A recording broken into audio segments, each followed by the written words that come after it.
Assalamualaikum warahmatullahi wabarakatuh. Salam sejahtera untuk kita semua. Selamat siang teman-teman semuanya.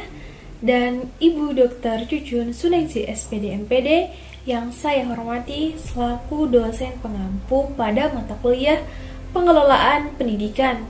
Semoga kita semua berada dalam keadaan sehat dan jangan lupa untuk bahagia.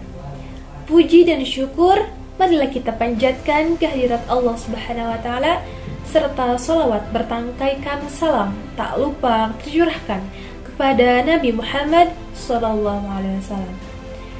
Alhamdulillah, pada kesempatan pertemuan minggu ini kami dari kelompok 7 akan membahas tentang manajemen kurikulum. Nah, kelompok 7 yang terdiri dari saya, Fitri Nuraini dengan NIM 2108970 sebagai moderator, dan ada Irda Rahmawati dengan NIM 210588815 sebagai presentator pertama. Ada Aini nama yang Sunda dengan NIM 2102358 sebagai presentator kedua, dan juga ada Audio Yolanda Fajri dengan NIM 2102108 sebagai presentator ketiga. Nah, sebelum mengetahui apa itu manajemen kurikulum, kita harus mengetahui terlebih dahulu apa itu kurikulum. Nah, pengertian ini pasti tidak asing lagi di pendengaran teman-teman semuanya ya. Nah, kurikulum berasal dari bahasa Yunani, yakni dari kata kurir, artinya pelari, dan kata kurere artinya tempat berpacu. Pada saat itu kurikulum sejumlah mata pelajaran yang harus ditempuh oleh peserta didik untuk mencapai atau mendapatkan ijazah. Nah, kurikulum juga sering dipandang sebagai rencana pembelajaran untuk peserta didik. Nah, kurikulum itu program belajar yang diharapkan dan dimiliki oleh peserta didik di bawah tanggung jawab sekolah untuk mencapai tujuan belajar. Nah, juga menurut Nana Syawadi Sukmadinata dalam Dinding Nurdin dan Iman Sibaweh 2015, ia menyatakan bahwa kurikulum dapat dilihat dari 3 dimensi. Nah, yang pertama, kurikulum sebagai ilmu pengetahuan, bahwa kurikulum itu dikaji dengan suatu teori, konsep, asumsi, dan prinsip-prinsip dasar tentang kurikulum. Nah, yang kedua, kurikulum sebagai sistem, bahwa kurikulum itu mempunyai kedudukan dan mempunyai hubungannya dengan sistem lainnya. Nah, seperti sistem manajemen, terus layanan peserta didik, dan yang lainnya. Nah, yang ketiga, kurikulum sebagai rencana, yaitu dimensi kurikulum yang banyak dikenang oleh para pelaksana kurikulum seperti guru, kepala sekolah, dan juga yang lainnya. Tetapi sebenarnya manajemen dan kurikulum itu merupakan 2 hal yang berbeda. Nah, manajemen itu merupakan upaya dalam menata sebuah sumber daya agar organisasi itu dapat terwujud secara produktif. Nah, sedangkan kurikulum yaitu hal yang berkaitan dengan suatu yang menjadi pedoman dalam segala kegiatan pendidikan. Nah, jadi manajemen kurikulum itu sebagai suatu sistem pengelolaan kurikulum yang kooperatif, komprehensif, sistemik, dan sistematik dalam rangka mewujudkan ketercapaiannya suatu kurikulum. Nah, kemudian apa aja sih materi yang ada di dalam manajemen kurikulum?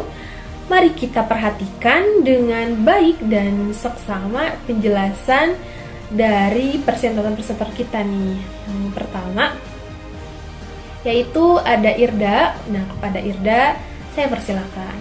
Sedangkan pada tahap penyusunan dan pengembangan kurikulum, maka ada beberapa prinsip yang perlu diperhatikan seperti yang dilakukan oleh Jaja Jahari pada tahun 2013. A. Berorientasi pada pembentukan karakter bangsa. B. Fokus pada minat, bakat, dan potensi. C. Flexibility. D. Relevansi. E. Komprehensif. Dalam proses pendidikan perlu dilaksanakannya manajemen kurikulum untuk memberikan hasil yang lebih efektif, efisien, dan optimal dalam memperdayakan berbagai sumber maupun komponen dalam kurikulum. Mungkin cukup sekian dan terima kasih. Terima kasih kepada presentator sebelumnya. Di sini saya akan menjelaskan mengenai fungsi kurikulum. Seperti yang dirumuskan oleh tim dosen pengembangan kurikulum UPI dalam Jelajah Hari 2013, terdapat beberapa fungsi dalam kurikulum, yaitu fungsi penyesuaian, fungsi integrasi, fungsi diferensiasi, fungsi persiapan, fungsi pemilihan, dan juga fungsi diagnosis. Yang pertama, fungsi penyesuaian. Kurikulum sebagai alat pendidikan harus mampu mengarahkan siswa agar dapat menyesuaikan diri dengan lingkungannya. Siswa diharapkan mampu mengikuti perkembangan lingkungan yang terus bergerak dinamis. Selain itu, kurikulum juga harus mampu mengarahkan siswa agar dapat menjadi solusi bagi permasalahan yang terjadi di lingkungannya. Yang kedua, fungsi integrasi. Dalam mengimplementasikan fungsi kurikulum sebagai fungsi integrasi, maka kurikulum harus mampu memfasilitasi siswa menjadi pribadi yang utuh dalam sistem sosial. Yang ketiga, fungsi diferensiasi. Setiap individu siswa memiliki perbedaan potensi, serta minat dan bakat yang dimilikinya. Oleh sebab itu, kurikulum berfungsi sebagai wadah dalam memberikan pelayanan kepada siswa. Yang keempat, fungsi persiapan. Kurikulum didesain untuk memfasilitasi siswa agar mampu melanjutkan ke jenjang berikutnya. Kurikulum juga diharapkan mampu membentuk siswa untuk siap hidup di tengah masyarakat ketika dia tidak lagi berada di jenjang pendidikan. Yang kelima, fungsi pemilihan. Kurikulum dirancang dalam rangka memfasilitasi siswa untuk memilih program studi atau jurusan yang sesuai dengan potensi, minat, dan bakat yang dimilikinya. Fungsi pemilihan ini memiliki hubungan erat dengan fungsi diferensiasi sebagai landasan terhadap perbedaan setiap individu. Dan yang terakhir, fungsi diagnosis. Fungsi ini mempersiapkan para siswa untuk mampu mendiagnosis potensi dan juga kelemahan yang dimilikinya, sehingga mampu mengembangkan potensi dan mampu menjadikan kelemahannya sebagai kontrol dan motivasi untuk selalu memperbaiki diri. Selanjutnya, mengenai organisasi kurikulum. Organisasi kurikulum merupakan pola atau rancangan kurikulum sehingga kurikulum dapat tersusun secara sistematis dan juga mudah dipahami. Terdapat beberapa hal yang perlu diperhatikan dalam penyusunan organisasi kurikulum ini, yaitu mengenai ruang lingkup, urutan, kedalaman, dan juga kontinuitas. Yang pertama, ruang lingkup. Dalam menyusun organisasi kurikulum, kita harus memperhatikan ruang lingkup kurikulum yang mencakup mata pelajaran yang akan diajarkan. Hal ini penting dalam proses implementasi prinsip relevansi dalam penyusunan kurikulum.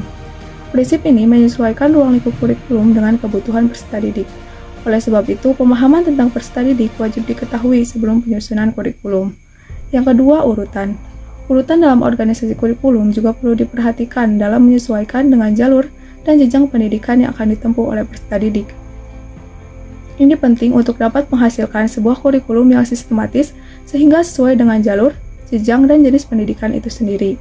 Yang ketiga, kedalaman. Tingkat kedalaman dalam organisasi kurikulum juga penting untuk menyesuaikan dengan jenjang pendidikan yang akan ditempuh oleh peserta didik. Dan yang terakhir, kontinuitas. Kontinuitas menjadi bahan pertimbangan dalam melakukan organisasi kurikulum. Aspek kontinuitas ini akan berpengaruh terhadap keberlanjutan dan relevansi antara satu jenjang dan jenjang selanjutnya. Sekian yang dapat saya sampaikan, saya serahkan kepada presentator berikutnya. Komponen tujuan merupakan suatu komponen yang dijadikan sebagai acuan untuk mencapai suatu hasil yang diharapkan atau diinginkan. Komponen kurikulum memiliki dua skala, yaitu skala mikro dan skala makro. Pada skala makro, rumusan tujuan kurikulum berhubungan erat dengan filsafat atau sistem nilai yang dianut suatu masyarakat. Pancasila merupakan filsafat atau sistem nilai yang dianut oleh masyarakat Indonesia, sehingga tujuan yang diharapkan tercapai pada suatu kurikulum yaitu untuk membentuk masyarakat yang Pancasialis.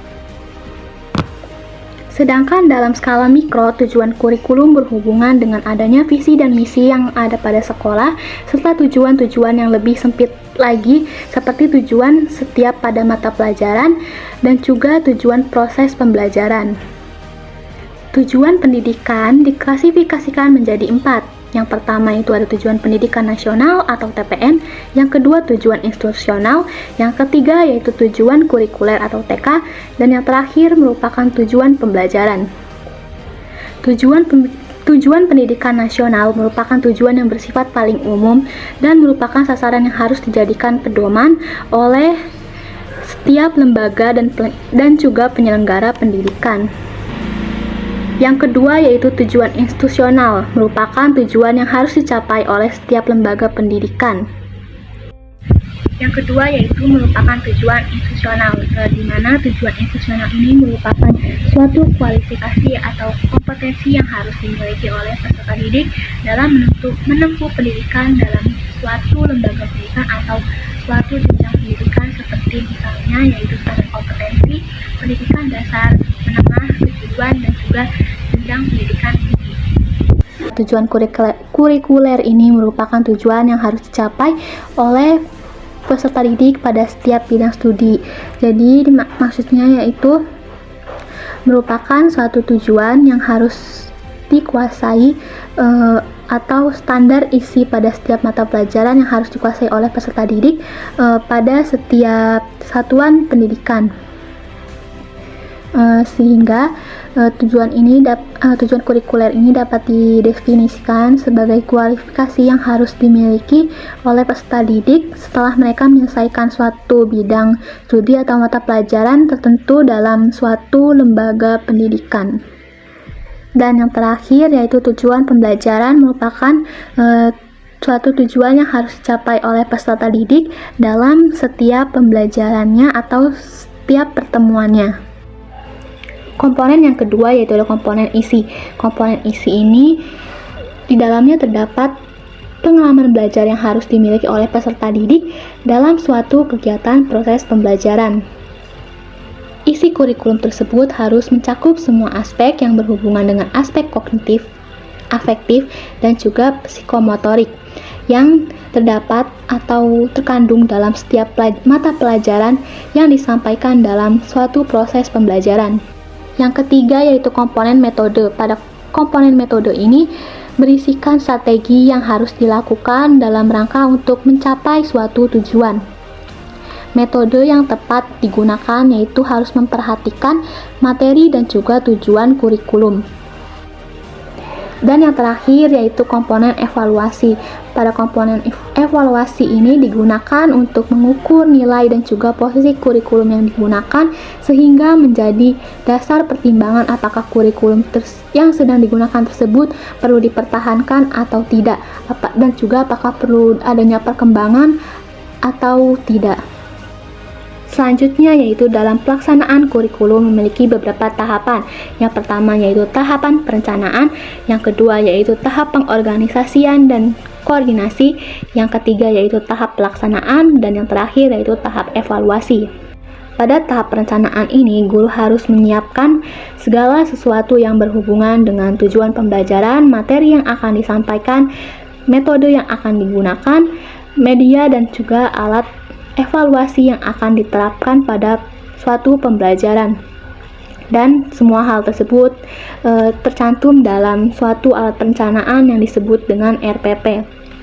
Selain itu, dalam tahap ini juga perlu ada beberapa hal yang harus diperhatikan oleh guru, yaitu menjabarkan GBPP menjadi analisis mata pelajaran atau AMP, dan yang kedua yaitu memiliki kalender akademik, yang ketiga yaitu menyusun program tahunan, yang keempat yaitu menyusun program catur bulan, yang kelima yaitu program suatu pembelajaran, dan yang terakhir yaitu rencana pengajaran.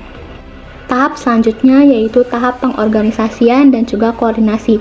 Pada tahap sebelumnya yaitu tahap perencanaan haruslah direncanakan dan disiapkan dengan matang dan juga menyeluruh agar pada tahap pengorganisasian dan koordinasi ini dapat berjalan dengan sebaik-baiknya. Pada tahap ini, kepala sekolah berkewajiban untuk mengelola dan mengatur penyusunan kalender akademik, jadwal pelajaran, tugas dan kewajiban guru, serta program kegiatan sekolah. Tahap yang ketiga yaitu tahap pelaksanaan. Pada tahap ini sangat menentukan apakah program sekolah tersebut dapat dijalankan dengan baik atau tidak. Kerjasama antar kepala sekolah dan guru juga sangat menentukan tahap pelaksanaan ini dapat berjalan dengan baik atau tidak. Mutu pembelajaran dapat dilaksanakan dengan baik apabila guru dan kepala sekolah saling membuka diri terhadap masukan dan juga kritikan yang diberikan kepada mereka. Tahap pelaksanaan yaitu diantaranya sebagai berikut. Yang pertama yaitu penyusunan rencana dan program pembelajaran atau silabus dan juga RPP. Yang kedua yaitu penjabaran materi. Yang ketiga penentuan strategi dan metode pembelajaran. Yang keempat yaitu penyediaan sumber, alat dan juga sarana pembelajaran. Yang kelima yaitu penentuan cara dan alat penilaian dalam proses dan juga hasil belajar. Yang keenam yaitu petting lingkungan pembelajaran. Tahap terakhir yaitu tahap evaluasi. Pada tahap ini kita akan mengetahui apakah tujuan pembelajaran yang telah dilakukan sebelumnya berjalan sesuai dengan rencana ataukah sebaliknya. Guru dan kepala sekolah saling bekerja sama dalam melakukan tahap evaluasi ini agar evaluasi dapat berjalan dengan baik sesuai dengan tujuan yang telah ditetapkan. Kepala sekolah bekerja sama dengan guru untuk melakukan evaluasi agar hasil evaluasi benar-benar menunjukkan hasil belajar siswa yang sesungguhnya.